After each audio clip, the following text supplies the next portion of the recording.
جب تک یہ قرآن مجید موجود ہے مسلمانوں کو رفتیں اور بلندیاں ملیں گی۔ ان اللہ یرفع بہذا الکتاب اقواما ویضع بہ آخرین، اللہ تعالیٰ اس قرآن کے ساتھ جو جڑیں گے ان کو بلندیاں نصیب فرمائے گا۔ جو لوگ قرآن کے ساتھ جڑے وہ بلند ہوں گے، وَيَضَعُ بِهِ آخرین، جو اس کی توہین کریں گے رسوا ہو جائیں گے۔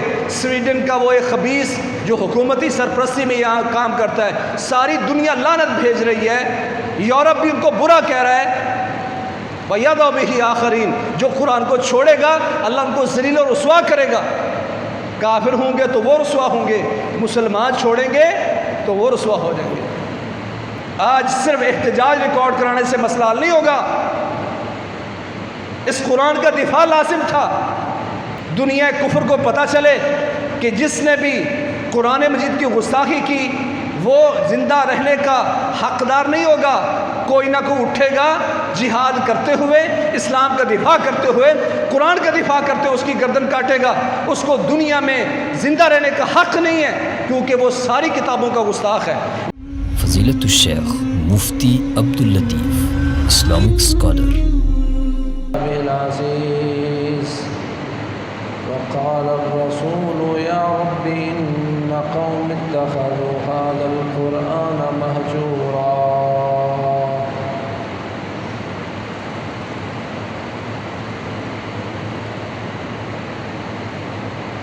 قرآن مجید اللہ کی وہ لازوال کتاب ہے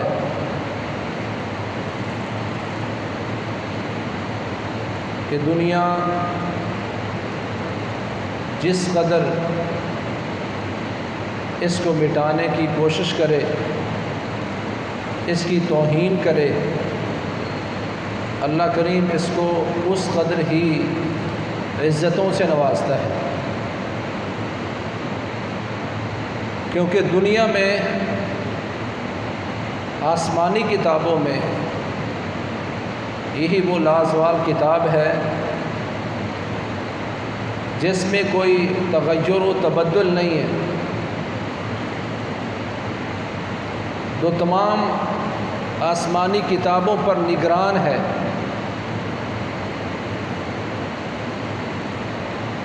ایسی کتاب جو پہلی کتابوں کی تصدیق کرتی ہے،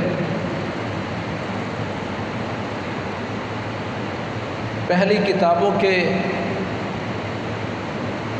منسوخ ہونے پر واضح اور ناسخ دلیل ہے۔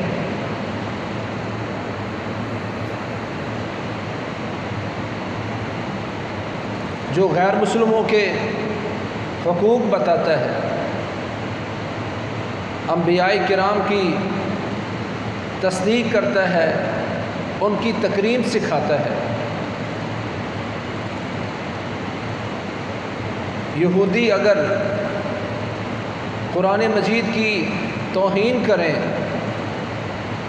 تو وہ اس لیے بھی کافر ہوتے ہیں کہ ان کے نبی اور ان کے انبیاء تمام کو یہی حکم تھا کہ جب میرا آخری نبی آئے لَتُؤْمِنُنَّ بِهِ وَلَتَنْصُرُنَّ، اس نبی پر ایمان لانا ہے اور اس نبی کی نصرت کرنی ہے۔ جو حکم تمام انبیاء کو ہے وہی حکم ان کی امتوں کو بھی ہے۔ اللہ کے نبی پر ایمان لائیں، یہ حکم تھا آدم علیہ السلام سے لے کر عیسیٰ علیہ السلام تک تمام انبیاء کو۔ جو قرآن مجید کی تصدیق کرنے کی بجائے توہین کرتا ہے وہ اپنے انبیاء کا بھی منکر، جو ان پر کتابیں نازل ہوئیں ان کا بھی منکر۔ کہ حضرت موسیٰ پر کوئی بات ہو تو اللہ فرماتے وَكَانَ عِندَ اللَّهِ وَجِيهًا، مسلمانوں تمہیں اسلام یہ درس دیتا ہے، کتاب اللہ قرآن مجید تمہیں یہ درس دیتا ہے وَكَانَ عِندَ اللَّهِ وَجِيهًا، کہ حضرت موسیٰ علیہ السلام اللہ کے وجیح، معزز، مکرم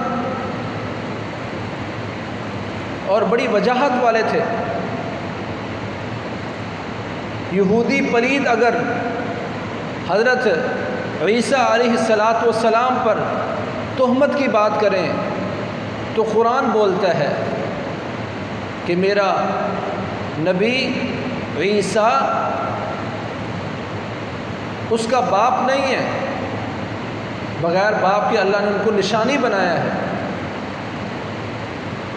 انبیاء پر ہونے والی باتیں قرآن ان کا دفاع کرتا ہے، ان کی تصدیق کرتا ہے، غیر مسلموں کے حقوق بتاتا ہے، ان کی عبادت گاہوں میں مسلمانوں کو افراتفری پھیلانے کی اجازت نہیں، یہ اسلام ہے۔ اور قرآن مجید ہی اللہ کی وہ لازوال کتاب ہے جس نے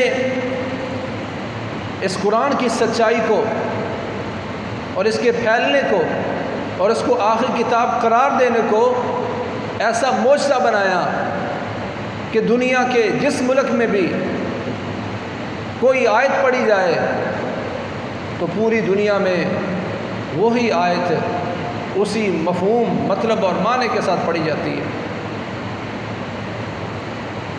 یہ قرآن مجید جو امن کا درس دیتا ہے، جو پوری دنیا میں رواداری کا حکم دیتا ہے،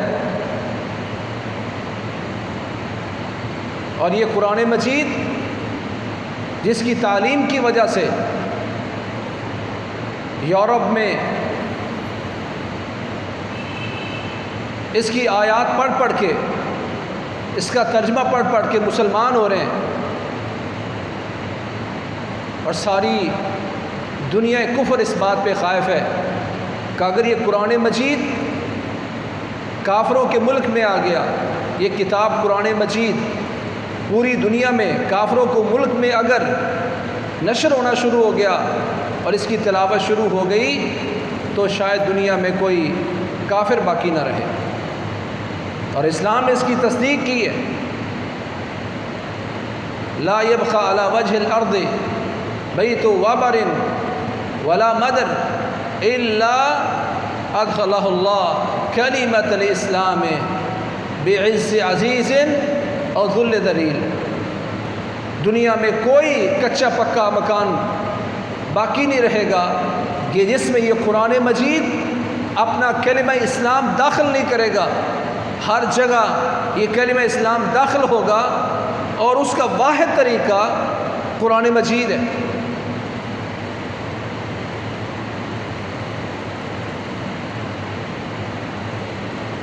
کافر اس بات پہ پریشان ہے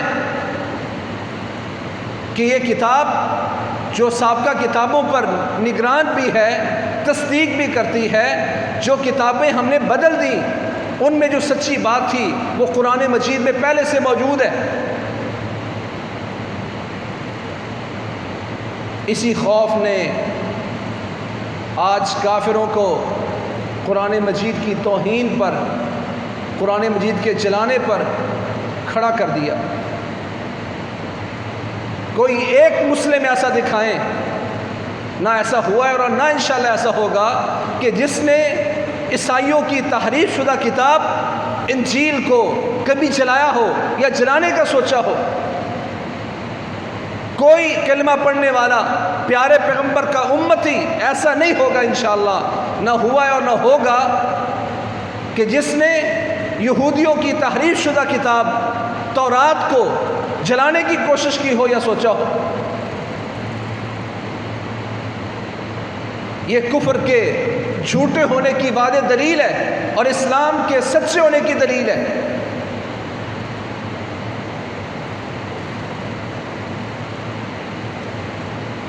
یورپ میں اس قرآن کی توہین کو مختلف انداز میں پیش کیا جاتا ہے، اور میں ان باتوں کو اس لیے نہیں دہرانا چاہتا کہ کافر ایک دفعہ گستاخی کرتا ہے اور مسلمان اس گستاخی کو سوشل میڈیا پر 100 دفعہ، 1000 دفعہ،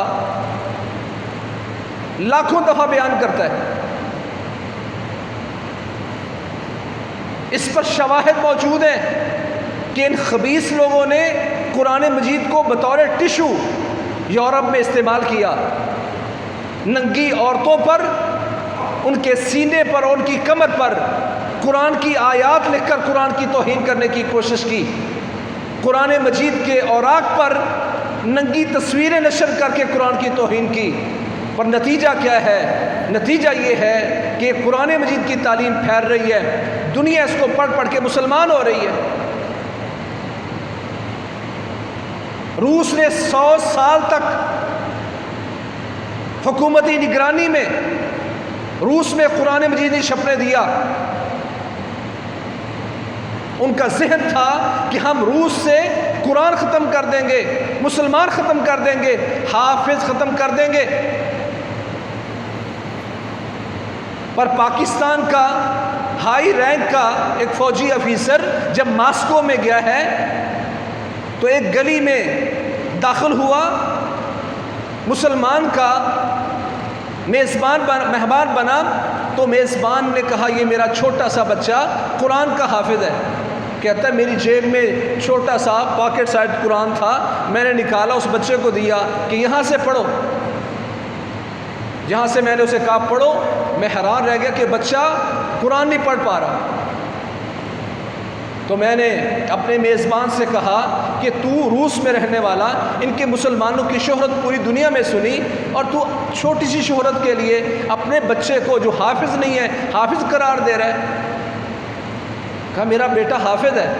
کہا میں نے اس کو قرآن دیا اوپر سے دیکھ کے ناظرہ سنا دو، تو یہ بچہ ناظرہ نہیں سنا پا رہا. تو میرا میزبان مسکرایا، اس نے کہا قرآن مجید سے نہیں، زبانی کوئی آیت پڑھو. کہتا میں نے زبانی آیت پڑھی تو حیران رہ گیا کہ وہ جو چھوٹا بچہ قرآن سے دیکھ کر ناظرہ نہیں پڑھ پا رہا تھا، اس نے فر قرآن پڑھنا شروع کیا. میں بڑا حیران ہوا. اس نے کہا اس گلی میں آپ کو 20 بچے ملیں گے جو اوپر سے دیکھ کر قرآن مجید نہیں پڑھ سکتے پر حافظ ہیں. وجہ کیا ہے؟ ان بیچاروں نے ساری عمر اپنی آنکھوں سے قرآن نہیں دیکھا. سبزی والا حافظ ہے تو ہمارا بچہ سبزی لینے کے بہانے، اس کے پاس مزدوری کرنے کے بہانے قرآن سیکھتا ہے. جو پرانے پکے حافظ ہیں غاروں میں چھپے بیٹھے ہیں، وہاں بچوں کو حفظ کروایا جاتا ہے. اور دیکھیں جب روس ٹوٹا تو کوئی ایک مسجد ایسی نہیں تھی جو کھلی ہو اور اس کو روس سے قرآن مجید کا قاری اور حافظ نہ ملا ہو. وہ سمجھتے ہم قرآن کو ختم کر دیں گے.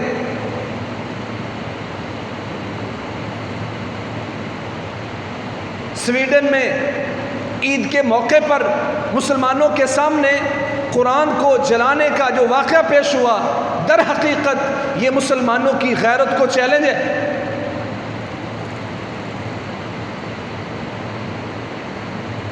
امام مالک رحمہ اللہ سے کسی نے پوچھا کہ کافر پیارے پیغمبر محمد کریم صلی اللہ علیہ وسلم کو گالیاں دیتے ہیں، سنا فلاں جگہ پہ کسی کافر نے مسلمان کے سامنے پیارے پیغمبر کو گالی دی ہے. امام مالک رحمہ اللہ جو پڑھا رہے تھے کتاب بند کی، کہنے لگے فما بقاء هذه الامه بعد سب نبیہا. جب کافر مسلمانوں کے نبی کو گالی دے تو اس کے بعد مسلمانوں کا اس امت کا باقی رہنے کا مطلب ہی کوئی نہیں. فما بقاء هذه الامه بعد سب نبیہا. اس امت کے نبی کو گالی دی جائے اور امت باقی رہے، ان کے باقی رہنے کا کوئی حق نہیں ان کو.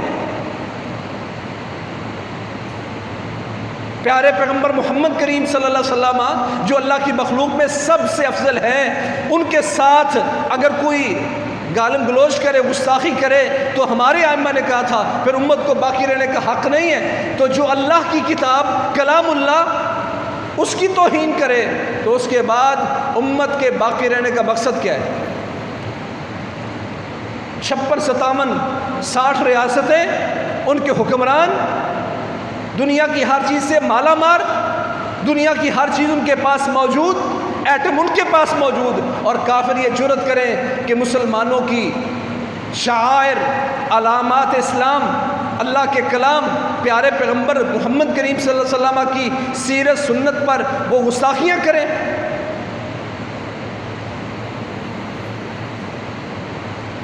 ٹھیک ہے بھائی، ہم کہتے ہیں میں یہاں رہتا ہوں، سویڈن بڑا دور ہے، میں کیا کر سکتا ہوں؟ سب سے پہلے میں دیکھوں کہ میں نے قرآن کے ساتھ کیا، قرآن کے ساتھ میں نے کیا کیا؟ وہ تو کافر ہے، وہ تو بے ایمان ہے۔ میں ایمان والا ہونے کے بعد میں سوچوں کہ میں نے قرآن کے ساتھ کیا کیا، میں یہاں رہ کے کیا کر سکتا ہوں؟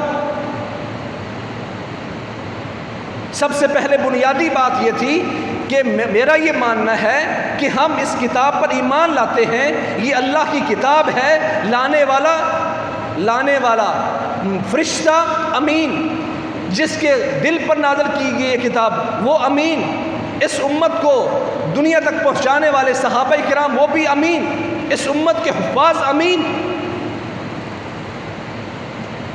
میں نے کیا کیا؟ قرآن مجید کی توہین ہوئی اور مجھے رات کو نیند نہ آئی ہو، میں نے کچھ زندگی میں تبدیلی کا سوچ لیا ہو کہ اس نے توہین کی ہے، میں نے قرآن کی تکریم کرنی ہے کہ آج سے طے کر لوں کہ قرآن مجید کی 2-4 آیتیں روزانہ پڑھوں گا، اس کی تلاوت کروں گا، اس کا مفہوم مطلب تفسیر سمجھوں گا، اپنے بچے کو اس کی تعلیم دوں گا، جن اداروں میں قرآن مجید پڑھ رہے ہیں ان کے ساتھ بیٹھوں گا، ان کی ضروریات کو پوچھوں گا اور سنوں گا اور دوں گا۔ کوئی تبدیلی نہیں۔ سب سے پہلے اس کتاب پر ایمان رکھنے والا بندہ وہ سوچے، مسلمان اس کتاب پر ایمان لے آئے، اس کے حقوق کا خیال رکھے، تو کافر اپنی موت خود مر جائیں گے۔ ایمان لائیں، الذین آتیناہم الکتاب یتلونہ حق تلاوتہ اولئک یؤمنون بہ۔ اللہ فرماتے ہیں وہ لوگ جن کو ہم نے قرآن مجید دیا ہے، قرآن مجید کی تلاوت کرتے ہیں، جس کا تلاوت کرنے کا حق ہے، اولئک یؤمنون بہ، یہ ہیں جو اپنے دعوے میں سچے، یہ ہیں کتاب پر ایمان لانے والے۔ اگر میں تلاوت نہیں کرتا اس کی تو قرآن کہتا ہے اولئک یؤمنون بہ، ایمان والے وہ ہیں جن کو ہم نے دی یتلونہ حق تلاوت ہے۔ میں نے ایک بھائی سے کہا قرآن پڑھو، کہتا جی انگلش لے کے آؤ تو انگلش پڑھ سکتا ہوں، یہ عربی میں قرآن نہیں پڑھ سکتا۔ تو مسلمان کا بیٹا مسلمان کے گھر میں پیدا ہوا اور تجھے عربی نہیں آتی؟ کہتا یہ بھی آج دنیا نے ان کی سہولت کے لیے عربی بھی انگلش میں لکھ دی۔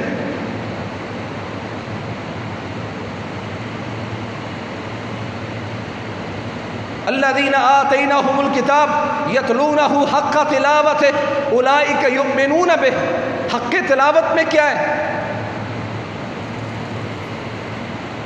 آج حکمران اگر پریشان ہے، عوام پریشان ہے، گھرانے پریشان ہیں، خاندان پریشان ہیں، تو اس کی پریشانی کا حل یہ تھا مجتمع قوم فی بیت من بیوت اللہ یتلون کتاب اللہ ویتدارسونہ بینہم الا نزلت علیہم السکینہ وغشیتہم الرحمہ وحفتہم الملائکہ وذکرہم اللہ فی من عندہ۔ کہا تمہارے ملکوں میں پریشانی ہے، تمہارے علاقوں میں پریشانی ہے، کہ جب بھی قوم اس قرآن مجید کے ساتھ اپنا تعلق جوڑتی ہے، کہ لوگ بیٹھتے ہیں، حلقے لگاتے ہیں، مسجدوں میں اس کی تعلیم و تعلم کرتے ہیں، گھروں میں ترجمہ کلاس چلتی ہے۔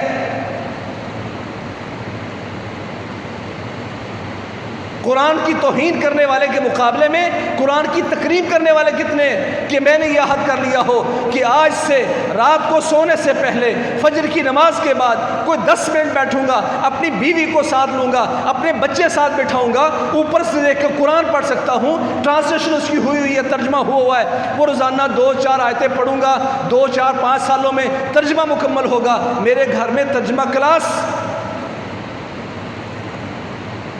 نہ ایسا کیا ہے، نہ ارادہ ہے اور نہ کروں گا۔ چیختا اس بات پہ ہوں، سویڈن کے سفیر کو بلاؤ، اس کے سامنے احتجاج ریکارڈ کرواؤ، یہ ہوتے رہیں گے۔ میں دیکھوں توہین کرنے والے کے مقابلے میں نے قرآن مجید کی کتنی تعظیم کی۔ کل لوگ جب قرآن کی تلاوت شروع کریں گے وَيَتَدَارَسُونَهُ بَيْنَهُمْ آپس میں ایک دوسرے کو درس دیں گے، پڑھائیں گے. پہلا احسان یہ ہوگا اِلَّا نَزَلَتْ عَلَيْهِمُ السَّكِينَةُ تمہاری زندگیوں میں جو بچار آئے ہوئے ہیں، پریشانی آئی ہوئی ہیں، اضطراب اور پریشانی ہے، اللہ وہ ختم کر کے تمہارے گھروں میں، تمہاری مجلسوں میں سکون نازل فرما دے گا، سکون نازل ہوگا. وغاشیتم الرحمہ رحمت کی دعائیں کرتے ہو اور کہتے ہو دعا کرو اللہ رحمت کرے. اللہ کے نبی ضمانت دیتے ہیں تم قرآن سے تعلق جوڑو، اس قرآن کی تکریم و تعظیم کرو، اس کو پڑھنا شروع کرو. اللہ کریم الا نزلت وغاشیتہم الرحمہ اللہ کے نبی ہم کہہ کر اہل مجلس کے بارے میں جو قرآن مجید کے ساتھ تعلق جوڑتے ہیں ان کے بارے میں دلیل دیتے ہیں.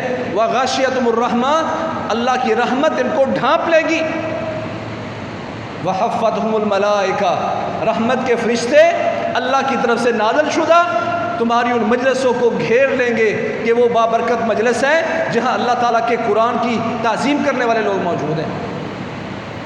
وَذَكَرَهُمُ اللَّهُ فِي مَنْ عِنْدَهُ یہاں بیٹھ کر تم قرآن کی تلاوت کرو گے، پڑھاؤ گے، اللہ کریم تمہارا تذکرہ ان فرشتوں کے سامنے شروع کر دے گا جو اللہ کے عرش کے آس پاس کھڑے ہیں. معزز و مکرم فرشتے ان کے سامنے اللہ ذکر کر رہا ہے ان لوگوں کا جو قرآن سے تعلق جوڑتے ہیں. کیا میرا اس طرح کا ایمان ہے؟ کیا میں اس طرح تلاوت کرتا ہوں؟ القرآن حجت لک و علیک کہا لوگوں قیامت کا دن ہوگا، یہ قرآن تمہارے لیے وکیل ہوگا، تمہارے لیے دلیل ہوگا. او حجت علیک یا یہی قرآن ہوگا جو قیامت والے دن تمہارے خلاف دلیل بن کے، تمہارے خلاف وکیل بن کے قیامت والے دن تمہارے جہنم جانے کا ذریعہ بن جائے گا. قرآن کی تلاوت ایمان کے ساتھ یہ پہلا حق ہے. قرآن پر ایمان لانا، اس کی تلاوت کرنا جیسا تلاوت کرنے کا حق ہے. آج ہم کہتے سمجھ نہیں آتی، فلاں مسئلہ سمجھ نہیں آتا، فلاں بندے کی سمجھ نہیں آتی، فلاں بندے کو کچھ سمجھ نہیں آتی، حالات پتہ نہیں کس طرف جا رہے ہیں. اللہ نے قرآن میں کہا افلا یتدبرون القرآن ام علی قلوب اقفالها تم اس قرآن پر تدبر کرو گے، غور کرو گے تو اللہ کریم تمہارے دلوں کو روشنائیاں دے گا، سینے کھولے گا، دل کھلیں گے، سمجھ بڑھے گی، تفقہ اللہ عطا کرے گا. وگرنہ افلا یتدبرون القرآن ام علی قلوب اقفالها اللہ فرماتے اگر یہ قرآن پر تدبر نہیں کریں گے تو ان کے دلوں پر تالے ہوں گے. آج دلوں کو تالے لگے ہوئے ہیں. اس پر تدبر کرنا یہ قرآن کا حق تھا. سویڈن والے اپنی موت خود مر جائیں گے جب پتہ چلے کہ مسلمانوں کے گھروں میں ایمان کی بات بھی شروع ہوئی، تلاوت بھی شروع ہو گئی، تدبر و ترجمہ و تفسیر بھی شروع ہو گیا. پھر اس پر عمل کرنا. قرآن مجید عمل کی کتاب ہے. چومنے چاٹنے کے لیے یہ کتاب نازل نہیں تھی، یہ عمل کی کتاب ہے. کہ اس قرآن میں توحید کی بات نہیں ہے، رسالت کی بات نہیں ہے، نماز کے فرض عین ہونے کی بات نہیں ہے، سود اللہ اس کے اصول کے ساتھ جنگ نہیں ہے، رشتہ داریوں کو جوڑنے کا حکم تھا، فساد مچانے سے منع کیا تھا، بربادی کرنے سے روکا تھا. اسلام عمل کی کتاب ہے. مسلمانوں نے اس پر عمل چھوڑا، اللہ کریم نے ان سے قرآن چھین لیا.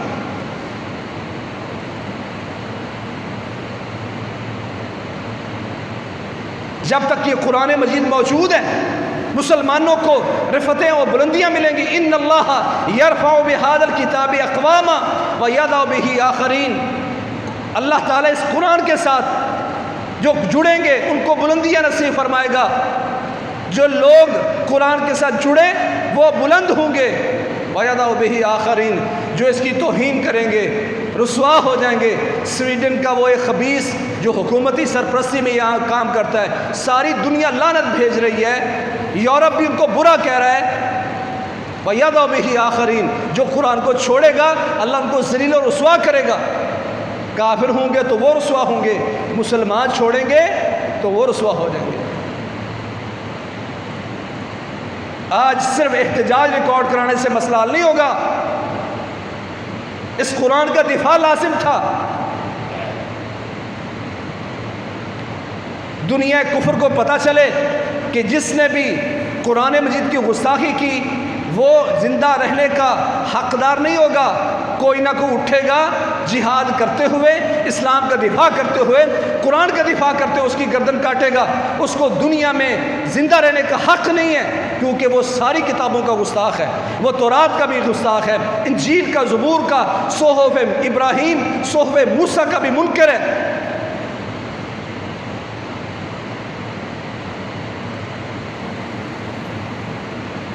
یہ عمل کی کتاب ہے،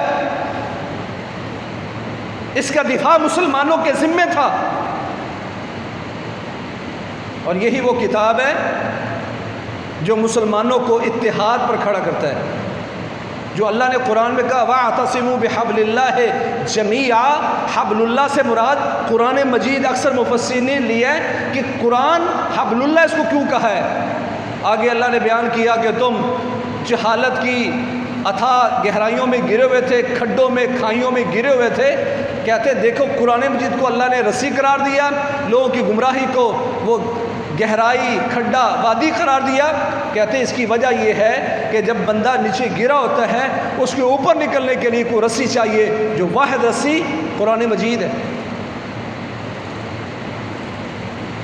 آج ہم بہت پریشان ہیں کہ ملک پاکستان میں حالات بڑے عجیب ہو گئے ہیں، لڑائیاں بڑھی ہیں، پیسہ ڈی ویلیو ہو گیا، ڈالر کہاں چلا گیا، مہنگائی بڑھ گئی، بجلی بڑھتی جا رہی ہے، عوام پس گئی ہے۔ بنیادی وجہ حکمرانوں کا باہمی اختلاف ہے۔ وجہ کیا ہے؟ تبصرہ کرنے والا تبصرہ کرتا ہے فلاں وجہ ہے، مبصرین اپنے تبصرے کرتے ہیں، تجزیہ نگار اپنے اپنے تجزیے لکھتے ہیں، پر ایک بات محمد کریم صلی اللہ علیہ وسلم نے بہت پہلے بیان کر دی تھی، اور بنیادی بات بھی وہ ہے مسلمانوں کے اختلاف کی اور مسلمانوں کی ذلت کی۔ فرمایا ما لم تحکم ائمتهم بکتاب اللہ ویتخیر مما انزل اللہ الا جعل اللہ بأسهم فیما بینہم۔ مسلمانوں کے حکمران جب کتاب اللہ کے ساتھ فیصلے نہیں کریں گے اور جو شریعت اسلام نے نازل کی ہے وہ نہیں اپنائیں گے، الا جعل اللہ بأسهم فیما بینہم، تو اللہ اس قرآن کو چھوڑنے کی وجہ سے ان مسلمانوں کی باہمی لڑائیاں پیدا کر دے گا۔ آج اختلاف اور لڑائی کی وجہ قرآن سے منہ موڑنا ہے۔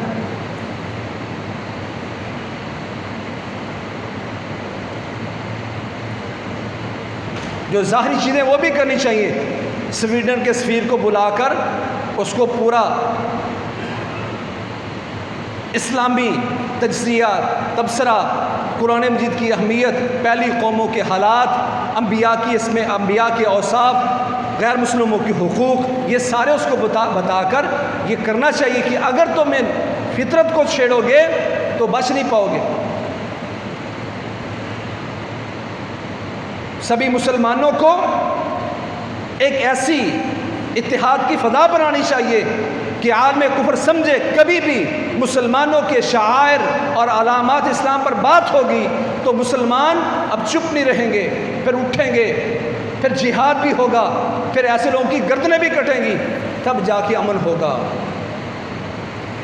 جہاد فساد بچانے کے لیے نہیں ہے، جہاد فساد کے خاتمے کے لیے ہے، کیونکہ اس اسلام نے بتایا ہے کہ کافروں کی عورتوں کو نہیں مارنا، بچوں کو قتل نہیں کرنا، ان کی املاک کو نہیں جلانا۔ اسلام فطرت ہے، جب تم فطرت سے کھیلو گے تو پھر اسلام نے حق دیا دفاع کا۔ کوئی مضبوط پالیسی بنانی چاہیے ملک پاکستان اور سبھی اسلامی ممالک کو کہ اس کے بعد کوئی کافر جرت نہ کرے کہ اس نے پیارے پیغمبر کی گستاخی کرنی ہے یا قرآن مجید کی توہین کرنی ہے۔ کرنے کے کام کیا ہیں وہ میں سوچوں، انہوں نے توہین کی تو میں تکریم کیا کر رہا ہوں، تو ذہن بناؤں، اس کتاب پر ایمان لاؤں گا، تلاوت کا حق ادا کروں گا، اس پر تدبر کروں گا، اس پر عمل کروں گا، نفاذ کی کتاب بناؤں گا، ملکوں میں اختلاف کو ختم کرنے کے لیے اس کتاب کو پوری دنیا پر نافذ کروں گا۔ یہ قرآن کے حقوق ہیں، مسلمان ان حقوق کی ادائیگی کرے، دنیا میں عالم کفر اپنی موت خود مر جائے گا۔ اللہ کریم ہمیں اس کتاب کا دفاع کرنے کی توفیق نصیب فرمائے، اس پر ایمان ایسا لانے کی توفیق نصیب فرمائے، قرآن ہمارے لیے دلیل اور حجت بن جائے جو ہمیں قادہ الی الجنہ، جیسے پیارے پیغمبر نے فرمایا یہ قرآن ہوگا تو اس بندے کی قیادت کرتے کرتے اس کو جنت میں لے جائے گا۔ ومن جعلہ خلفہ ساقہ الی النار، جس نے قرآن کو پیچھے پھینک دیا، پرواہ نہ کی، جو ہوتا ہے ہو رہا ہے، جس نے ایسا کیا ساقہ الی النار، فرمایا یہی قرآن ہوگا جو اس بندے کو دھکے مارتا ہوا جہنم کی آگ میں پھینک دے گا۔ اللہ اس قرآن کو ہمارے لیے حجت بنا دے اور ہمارے خلاف حجت نہ بنائے۔ اللہ تعالیٰ اس قرآن کو پوری دنیا میں نافذ کرنے میں اللہ ہماری مدد فرمائے۔ اللہ تعالیٰ سبھی لوگوں کو اس قرآن پر عمل کی توفیق دے، اپنی زندگیوں میں عملی کتاب بنانے کی توفیق دے، ہماری اولادیں اسی کے ساتھ باہر رہوں اور یہی کتاب ہماری زندگیوں میں تبدیلی کی کتاب بن جائے۔ فاقول قولی ھذا۔ خیر کی بات آگے شیئر کیجیے اور اپنے لیے صدقہ جاریہ بنائیے۔